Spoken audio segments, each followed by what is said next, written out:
जय हिंद समाजवादी साथियों। समाजवादी पार्टी की नई सूची जारी। अपर्णा और संध्या का सपा को मिला समर्थन। जी हाँ, हम बात करेंगे। जैसा कि आप लोगों को पता है, उत्तर प्रदेश में जो है लोकसभा के चुनाव के बाद अब उत्तर प्रदेश में 10 विधानसभा सीटों पर उपचुनाव होने जा रहा है, और जिसमें से सबसे महत्वपूर्ण जो सीट है वो है कहल की विधानसभा सीट। तो कहल की विधानसभा सीट, यहाँ से आप लोगों को पता है 2022 के विधानसभा के चुनाव में समाजवादी पार्टी के राष्ट्रीय अध्यक्ष, हम सबके प्रिय नेता अखिलेश यादव जी जो है चुनावी मैदान में उतरे, तो उन्होंने 70,000 वोटों से जो है कहल की विधानसभा सीट पर जीत हासिल की। और जीत हासिल करने के बाद जो अखिलेश यादव जी ने कहल की विधानसभा सीट पर जीत हासिल की, उसके बाद वह उत्तर प्रदेश की विधानसभा में नेता प्रतिपक्ष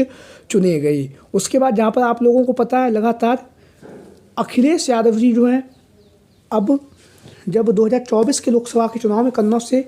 चुनावी मैदान में उतरे, और कन्नौज से चुनावी मैदान में उतरने के बाद अखिलेश यादव जी ने कन्नौज की लोकसभा सीट से एक बार पुनः रिकॉर्ड मतों से जीत हासिल करके कन्नौज से सांसद निर्वाचित हुए। उसके बाद अखिलेश यादव जी ने जो है कहल की विधानसभा सीट से अपना इस्तीफा दे दिया है। जहाँ पर अखिलेश यादव जी ने कहल की विधानसभा सीट से अपना इस्तीफा दिया है, उसी के साथ ही साथ समाजवादी पार्टी के 4 अन्य विधायक भी थे जो सांसद निर्वाचित हो गए थे, उन्होंने भी अपनी सीट से जो है इस्तीफा दे दिया है। तो अब समाजवादी पार्टी के कब्जे वाली 5 सीटों पर विधानसभा का उपचुनाव है, और भारतीय जनता पार्टी के कब्जे वाली 3 सीटों पर विधानसभा का उपचुनाव होना है। और निषाद समाज पार्टी का एक और आरएलडी के एक जो विधायक थे वो अब सांसद बन चुके हैं। इस तरह से उत्तर प्रदेश में 10 विधानसभा सीटों पर चुनाव होने जा रहा है। हालांकि चुनाव आयोग के द्वारा 9 विधानसभा सीटों पर जो है चुनाव की तारीखों का जो ऐलान है वो कर दिया गया है। 13 नवंबर को मतदान होगा, 23 नवंबर को उसका जो चुनाव का जो परिणाम है वो सामने आएगा। 13 नवंबर को जहाँ पर मतदान होगा उसको लेकर आज से लगभग 8 से 10 दिन शेष बचे हुए हैं। तो 8 से 10 दिन शेष बचे होने के साथ अखिलेश यादव जी ने कहल की विधानसभा सीट से इस्तीफा देने के बाद अपने उत्तराधिकारी के तौर पर मैनपुरी के पूर्व सांसद, अपने भतीजे लालू प्रसाद यादव के दामाद और सद्य नेताजी मुलायम सिंह यादव जी के पोते तेज प्रताप यादव को चुनावी मैदान में उतार दिया है। जहाँ पर तेज प्रताप यादव धुआंधार तरीके से चुनाव प्रचार कर रहे हैं, लगातार लोगों के बीच में, जनता के बीच में पहुंचकर मजबूती के साथ समाजवादी पार्टी का जो प्रचार प्रसार है वो तेज प्रताप यादव के द्वारा किया जा रहा है। और उनके समर्थन में तमाम समाजवादी पार्टी के नेता कार्यकर्ता, डिम्पल यादव जी और धर्मेंद्र यादव, शिवपाल यादव, आदित्य यादव, जो भी नेता हैं समाजवादी पार्टी के, वो सभी लगातार तेज प्रताप यादव के जो समर्थन में चुनाव प्रचार कर रहे हैं। वहीं पर चंद्रदेव यादव, जैसा कि आप लोगों को पता है, पूर्व में मंत्री रह चुके हैं, उन्हें अखिलेश यादव जी के द्वारा कहल की विधानसभा सीट से विधानसभा का प्रभारी नामित किया गया है। तो जहाँ पर समाजवादी पार्टी पूरी मजबूती के साथ कहल की विधानसभा सीट पर चुनावी मैदान में उतरने जा रही है। वहीं पर हम आप लोगों को बताते चले समाजवादी पार्टी को लेकर, जैसा कि आप लोगों को पता है, जो सद्य नेताजी मुलायम सिंह यादव जी की जो छोटी पुत्रवधू हैं अपर्णा यादव को लेकर लगातार राजनीतिक गलियारों में जो चर्चाएं चलती रहती हैं, और वर्तमान समय में अनुजेश प्रताप सिंह यादव की जो पत्नी है संध्या यादव भी उत्तर प्रदेश की राजनीतिक गलियारों में काफ़ी तेज़ी से उनका नाम चल रहा है। तो शुरुआत करेंगे अपर्णा यादव को लेकर। अपर्णा यादव, जैसा कि आप लोगों को पता है, 2022 के विधानसभा के चुनाव से पहले भारतीय जनता पार्टी में शामिल हो गई। उससे पहले 2017 में सद्य नेताजी मुलायम सिंह यादव जी के द्वारा लखनऊ कैंट की विधानसभा सीट से अपर्णा यादव को चुनावी मैदान में उतारा गया था। हालांकि अपर्णा यादव चुनावी मैदान में नहीं जीत सकी, लेकिन मुलायम सिंह यादव जी के द्वारा धुआंधार तरीके से उनके लिए वोट भी जनता से मांगे गए थे। उसके बाद 2022 के विधानसभा के चुनाव से पहले उन्होंने समाजवादी पार्टी को छोड़कर भारतीय जनता पार्टी की तरफ अपना रुख किया, भारतीय जनता पार्टी की सदस्यता ग्रहण की। उसके बाद आप लोगों ने देखा होगा 2022 के विधानसभा के चुनाव में भी उम्मीद ये लगाई जा रही थी कि अपर्णा यादव को भारतीय जनता पार्टी जो है टिकट दे सकती है, लेकिन ऐसा नहीं हुआ। उसके बाद मैनपुरी की लोकसभा सीट पर उपचुनाव हुआ। उस उपचुनाव में डिम्पल यादव के खिलाफ चुनावी मैदान में उतरने की जो बातें थी वो भी अपर्णा यादव को लेकर काफ़ी ज़्यादा चर्चाओं में बनी रही। हालांकि अपर्णा यादव के द्वारा डिम्पल यादव के खिलाफ चुनावी मैदान में न लड़ने की जो खबरें हैं वो लगातार चलती रहीं। उसके बाद जब लोकसभा का चुनाव हुआ तब लगातार चर्चाएँ चल रही थी कि जो अपर्णा यादव हैं उन्हें भारतीय जनता पार्टी जो है लोकसभा में किसी न किसी सीट से चुनावी मैदान में उतार सकती, लेकिन ऐसा नहीं हुआ। हालांकि विधानसभा के उपचुनाव से पहले जो अपर्णा यादव को महिला आयोग का उपाध्यक्ष बनाया गया, जहां पर महिला आयोग का अपर्णा यादव को उपाध्यक्ष बनाया गया, वहीं पर नाराजगी भी आप लोगों ने लगातार सोशल मीडिया के माध्यम से देखी होगी। लेकिन अपर्णा यादव के द्वारा जहाँ पर अभी तक भारतीय जनता पार्टी के जो प्रत्याशी उनके लिए कहीं भी प्रचार प्रसार नहीं किया गया है कहल की विधानसभा सीट पे, तो कहीं ना कहीं अपर्णा यादव का चुनाव प्रचार न करना यही दिखा रहा है कि जो उनका जो समर्थन है वो समाजवादी पार्टी को मिलता हुआ दिखाई दे रहा है। सपा के प्रत्याशी जो हैं तेज प्रताप यादव के प्रति उनका समर्थन दिखाई दे रहा है। वहीं पर बात करेंगे दूसरा जो नाम है वो है संध्या यादव, अनुजेश प्रताप सिंह यादव की पत्नी है और धर्मेंद्र यादव की बहन है और सैफई परिवार से इनका गहरा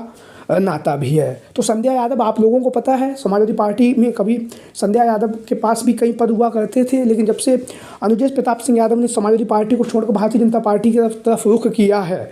तब से कहीं ना कहीं संध्या यादव की जो राजनीति है उसमें कहीं ना कहीं स्थायी भी हुई है और रुकावट भी आई है। तो अब जब विधानसभा का उपचुनाव होने जा रहा है, तो अनुजेश प्रताप सिंह यादव ने, जहाँ पर आप लोगों को पता भारतीय जनता पार्टी की तरफ से वह चुनावी मैदान में उतरे हुए हैं और लगातार धुआंधार तरीके से अनुजेश प्रताप सिंह यादव जहाँ पर चुनाव प्रचार कर रहे हैं, वहीं पर लगातार उनके साथ में तमाम भारतीय जनता पार्टी के नेता कार्यकर्ता लगातार चुनाव प्रचार कर रहे हैं। लेकिन अनुजेश प्रताप सिंह यादव की जो पत्नी है संध्या यादव, उनका नाम लगातार राजनीतिक गलियारों में चल रहा है, क्योंकि वह धर्मेंद्र यादव की बहन भी हैं और धर्मेंद्र यादव की बहन होने के साथ साथ धर्मेंद्र यादव के द्वारा कहा गया कि भारतीय जनता पार्टी के किसी भी नेता से हमारा कोई भी संबंध नहीं है। तो इस तरह की जो खबरें जब लगातार राजनीतिक गलियारों में चलती हैं, उसके बाद जो है अब संध्या यादव का जो नाम है वो लगातार चर्चाओं में बना हुआ है। दावा ये किया जा रहा है कि संध्या यादव ने ना तो अभी नामांकन में पहुंची थी और ना ही वह चुनाव प्रचार भी कर रही हैं। अनुजेश प्रताप सिंह यादव के लिए वह चुनाव प्रचार भी नहीं कर रही हैं। तो कहीं ना कहीं संध्या यादव का चुनाव प्रचार ना करना भी एक बहुत बड़ी जो बात है वो बनी हुई है, क्योंकि जो संध्या यादव है समाजवादी पार्टी के परिवार से संबंधित हैं, तो कहीं ना कहीं वह अपने परिवार के, अपने घर वालों के खिलाफ नहीं जाना चाहते, इसीलिए वह जो है अनुजेश प्रताप सिंह यादव के लिए चुनावी मैदान में नहीं उतरी हैं। तो इस तरह की जो चर्चाएं हैं वो लगातार उत्तर प्रदेश की राजनीति में चल रही हैं और लगातार चर्चाओं का बाजार गर्म है और दावा ये किया जा रहा है कि अपर्णा यादव और संध्या यादव का चुनाव प्रचार न करना ही जो है समाजवादी पार्टी को उनके प्रति समर्थन दिखा रहा है। हालांकि अभी तक इस पर कोई भी औपचारिक ऐलान नहीं हुआ है कि संध्या यादव चुनाव प्रचार करेंगी या नहीं करेंगी, अपर्णा यादव चुनाव प्रचार करेंगी या नहीं करेंगी। लगातार उत्तर प्रदेश की राजनीतिक गलियारों में सद्य नेताजी मुलायम सिंह यादव जी के परिवार की हमेशा से ही चर्चाएं होती रही हैं और एक बार पुनः विधानसभा के उपचुनाव में भी जो है सद्य नेताजी मुलायम सिंह यादव जी के परिवार की जो चर्चाएं हैं वो हो रही हैं। और लगातार उत्तर प्रदेश की राजनीति में अखिलेश यादव जी जो हैं लगातार अपने पिताजी की जो विरासत है समाजवादी पार्टी उसको बढ़ा रहे हैं। वहीं पर हम बात करेंगे कहल की विधानसभा सीट का जाति समीकरण को देख के बात करें तो यहाँ पे कुल वोटरों की संख्या लगभग 3,75,000 है, जिसमें से बात करें 1,30,000 यादव समाज के मतदाता हैं जो कहीं ना कहीं समाजवादी पार्टी के पक्ष में हमेशा ही रहते हैं। वहीं पर बात करेंगे अनुसूचित जाति के 60,000 मतदाता हैं, 50,000 यहाँ पर शाक्य हैं, 30,000 ठाकुर हैं, 30,000 पाल बघेल हैं, 25,000 मुस्लिम हैं, 20,000 लोधी हैं, 20,000 ब्राह्मण हैं और 15,000 बनिया समाज के मतदाता हैं। क्योंकि यहाँ पर जो यादव समाज का मतदाता अधिक है, इसलिए भारतीय जनता पार्टी के द्वारा जो यादव समाज का जो वोटर्स है जो लगातार समाजवादी पार्टी को अपना वोट देता आया है, समाजवादी पार्टी के प्रति निष्ठावान है, तो उस वोटर्स में जो है सेल लगाने के लिए भारतीय जनता पार्टी के द्वारा अनुजेश प्रताप सिंह यादव को चुनावी मैदान में उतारा गया है। वहीं पर बात करेंगे यहाँ पर शाक्त समाज के भी मतदाता अच्छी खासी तादाद में, और वहीं पर जो हमारे दलित मतदाता हैं, अनुसूचित जाति के जो मतदाता हैं वो भी अच्छी खासी तादाद में हैं। तो जो कहल की विधानसभा सीट है, यहाँ का जाति समीकरण की बात करें तो यह जो सीट है यादव बहुल सीट है और जिधर यादव समाज का मतदाता होता है वही प्रत्याशी यहाँ से जीतता आया है। पिछले